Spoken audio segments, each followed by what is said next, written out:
Hello everyone, David Seven Skies here, and finally we have a new Logic update.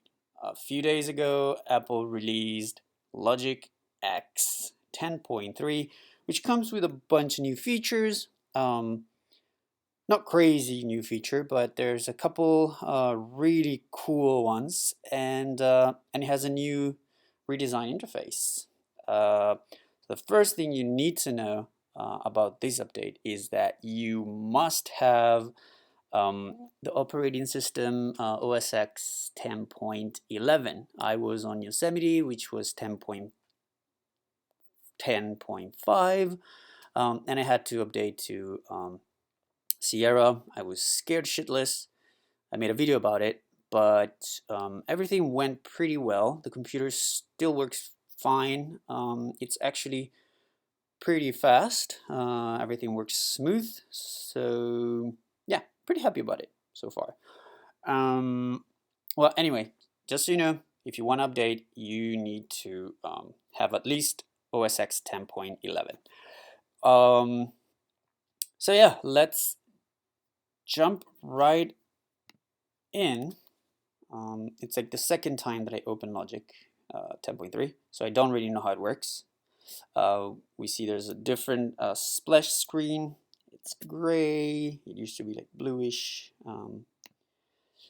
So yeah, like I said, I did open it because I wanted to see how it looks like, but I haven't messed around with it yet. So I'm gonna discover all the new functions as I'm going through it. Which, I mean, it's good if I do this, because at least you're gonna be able to see how easy it is to find new things and how hard it is to find new things, if it's any harder. Okay, so the interface is definitely different. A little bit brighter, definitely more minimal, kind of more vectorish. There's no fades or anything. Used to have like gradients all over the place. Now it's much cleaner. And I actually like it. Still kind of like the interface to be a little bit darker. It seems to be a little easier on the eye if you work on the computer for a long time, but it's still looking pretty good. Very clean and minimal, which I like. So one of the things that they added is 24, I believe it's 24 more colors for your regions, and I think it used to be 3 lines and now it's 4, or they added some raws here. I'm not sure, but it's definitely more colors than it used to be. This is one of the things they added. They changed. Well, they added. So I'm trying to. I can switch and I can read. Horizontal auto zoom, which I guess it's this one. Yes. So basically, all right. Let's start like messing around. So basically, if I have like region like this and I hit this one, it's just gonna stretch them so that the whole workspace is gonna be filled with the regions. So if I have more tracks, let's just add a bunch of stuff. You know me, just add random things. You see, it's just gonna automatically expand everything in a way that it fills up the whole workspace, which is pretty good. It's a function that I don't think I would ever use. I still like the zoom shortcut better with the magnifying glass lens or whatever it's called. But I can see it being handy for a few people. It's just kind of annoying. I mean, yes, it does the auto zoom thing, but I don't know, it's kind of feel a little bit clunky in a way. So definitely not a function that I would use. Which, by the way, I'm not in Logic anymore. I am I'm working with Live now. I'm a very happy person, but I'll do a video about why I switched to Live. Sorry, there's a dog outside. There's like being an asshole. I'll do a video about it later on. Let's focus on Logic. So another thing that's changed, which is actually very cool, is the pan. And I know it sounds like not much, but the way they did it is actually super cool, because now you can have, okay, why are you being such a dick? You can have a true stereo pan. Let me chunk some stuff. I don't want to import it.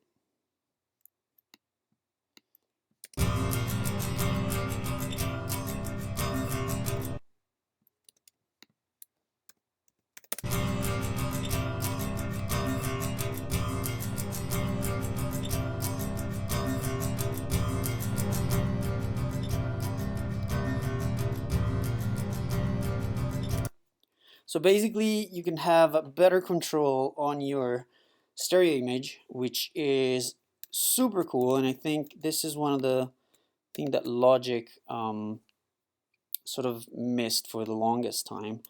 And I believe that if you command click, that shifts the left and right, I suppose. I don't know. Probably need to check that. Another thing that you can do is binaural pan, which is super cool. This is an effect that I have been trying to sort of emulate for the longest time, and you need third-party plugins for that kind of stuff. And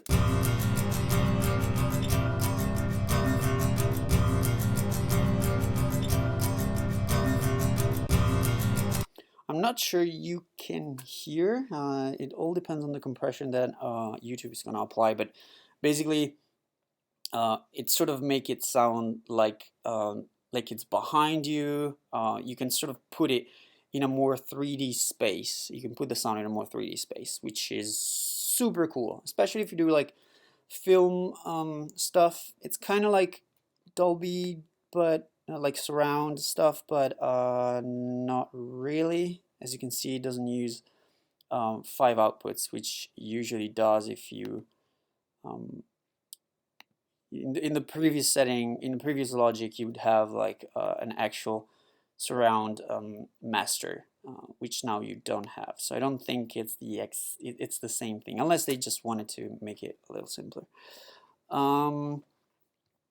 Moving on, there's another thing that I read about Logic 10.3, and it's also in the description. There's a 64-bit summing engine, and now I didn't test that out yet, but I read a few comments and people said that it sounds very different from the previous Logic. The audio is much better, the quality is much better, and I have a trusted friend who's a very good audio engineer that told me that he tried to export something with the old Logic and then exported the same thing with this new version, and then he switched the phase on the files and the sound didn't cancel. So if Logic 10.3 and the previous Logic would sound exactly the same, you would get total silence, but you don't. So they did change something in the audio interface, in the audio engine, and apparently it does sound better. And all of these actually is making me thinking that what I could do with Logic 10.3 is, like I said, I'm on Live now. What I could do is I could make my tracks in Live and then bounce the stems and probably mix in Logic, because apparently it does sound better. The panning options seems to be very cool. They offer a lot of controls, which I really like. So I can see myself opening Logic 10.3 to mix a track, as opposed to just do the mixing in live. But I'll have to, give it a try, see how I feel about it, see how it sounds, if it does sound right for the music I make, because it all comes down to that. That's one of the reasons why I'm on live right now. Anyway, let's keep going. There's the new function, which I think this alone is worth switching to Logic 10.3, and it's the section-based processing. Now, this is a function that I had 12 years ago when I was on Cubase SX3, and it's one of those functions that Pro Tools user have been bragging about for the longest time, and they finally implemented it in Logic 10. So what this does is that basically you can add a whole chain of your favorite processing stuff to a single region. So right now we have this guitar, and let's say we want to have Beat Crusher on this guitar, but at the same time we want to have this guitar clean, and then we have a part of our song where we want this guitar to have a Beat Crusher or any other effect. So what we would normally do is either go here, apply the Beat Crusher, and put the Beat Crusher you want, render the track, bounce it, and then import it back in, and then bypass the Beat Crusher, which is at least like 2 minutes of work or something like that. And it's a lot of save this, save as, put names, blah blah blah blah blah. So now what they did is selection-based processing. So what you can do is simply, let me do it again so you can see it. Double click on your region, selection-based processing, and then you will have this window popping up. And also another thing they put is recent plugins, which is really cool. Kind of makes things faster. Anyway, so I used Beat Crusher. I said I want Beat Crusher, and I can pre-listen it.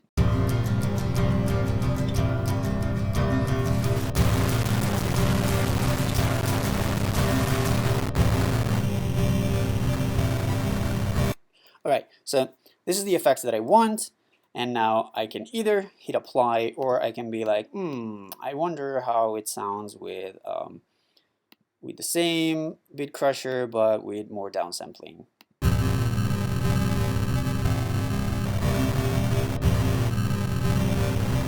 And once I decided what I want, I can apply it, and I can close this, and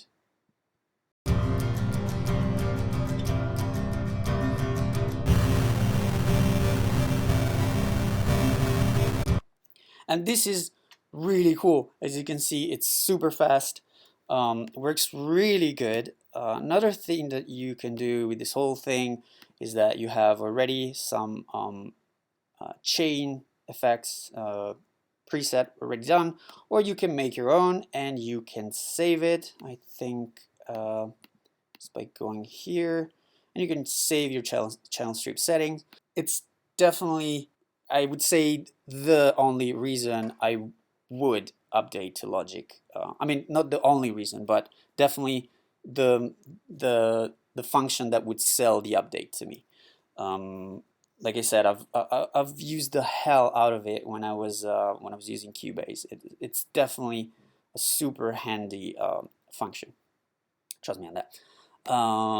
Another function that they put is it's actually pretty cool, and let me see. I don't know where that is. Oh, there you go. Show track alternatives. Now, what that does is is another pretty cool feature, I would say. So if you see here, after I clicked show track alternative, we have these two little arrows. So if I hit new, you can see that the region disappeared. And if I have A and B here, right? And I can decide to show inactive. And what I can do is I can drag this down. Just remember, actually, let me color it for the sake of it. This is my guitar with the bit crusher. So let's just put it in the B alternative. And so what I can do now is I can have two different versions of ideas, or either recording or melodies sitting within the same track, so that I don't have to duplicate the track, and maybe I have a very heavy CPU heavy chain on this track, and if I duplicate it, it's going to take even more CPU. While if I do this, it's just going to use one effects chain for two different tracks, and I can switch between them. And I can be like, oh, I don't know if this melody works, maybe this other melody works better. I can see being a little bit of a pain for producers. Like it's already hard to make decisions sometimes when you're making music, and by doing this, it's probably going to be even worse, because it's going to give you more sort of incentive to have different ideas in your tracks, which in a way is a good thing, but in another way kind of makes the process a little slower, because you're going to be like, oh, do you want this or do you want that? But anyway, so if you go here, you can switch between the tracks, and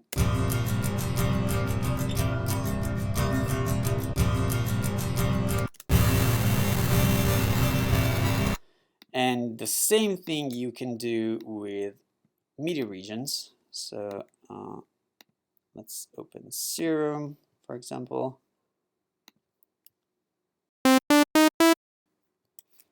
And this is our first alternative, and then you can do new.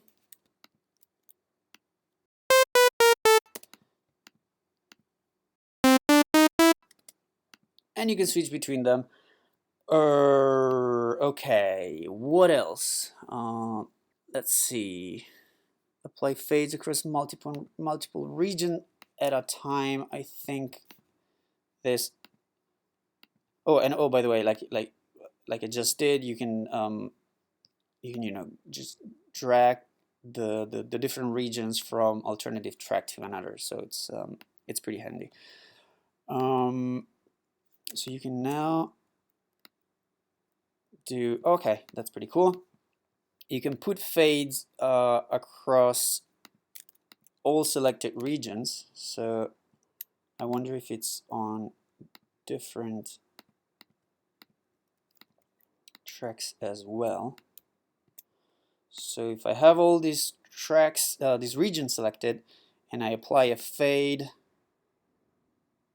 it will apply it to all of my regions. But oh yeah, it does apply it to all the regions selected, even if they are in different tracks, which is cool. But as you can see, this is a little bug. It only shows the changes in the track that you're selecting. You get the same change on this region as well, but you can't see it previewing live. I guess that's a little bug. We just found a bug. Apple. Then we have a bunch of GarageBand, iPad stuff that we really don't care about. Now there's all this stuff that I really don't know where it is. Let me know in the comments if you found some functions that I missed, because I'm sure I didn't mention some functions that are in the new Logic. I think I have to go like on the website and see how to do all that stuff. For example, play and record software instrument using a musical keyboard with piano keys or on scale mode or scale mode. I mean, the musical keyboard is this, but I don't see a scale mode. So unless what they mean is that now you can actually record with this, because basically if you apply this effect, it will only select the note, it will only let you play the notes within the scale, and if you hit record, it's gonna obviously skip the notes that don't belong to that scale. I do remember a new function which is actually not here, but I quickly read about it. I read that there was that function available, but nobody knew how to actually do it, and I actually figured it out. And this is a big one actually. So what you can now do with Logic 10.3 is you can assign an LFO to any parameter within Logic, whether it's from a built-in plugin or whether it's from a third-party plugin. You can modulate every parameter, and you can do that by going to Modulator, and this is just a normal LFO. You have your shapes, you know, just really super simple LFO. But in this case, you're not modulating anything. And initially, you could just modulate some MIDI parameters like the breathe, like the volume, the mod wheel. But now what you can do is you can modulate, like I said, any parameter within within your plugin. So for example, let me open the musical keyboard a second. Let's say I want to modulate this the frequency of this EQ to do this. Now I just moved it with the mouse.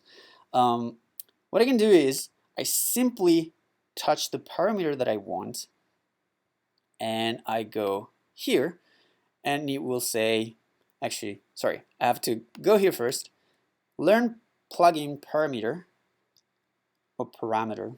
I actually don't know, how do you say it? Anyway, learn parameter, whatever, and you touch it, and there you go. How cool is that?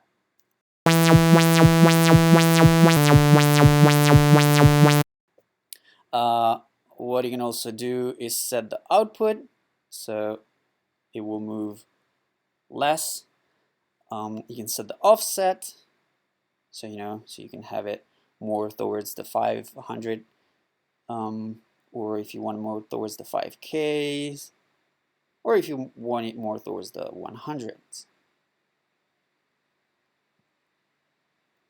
And that's super cool.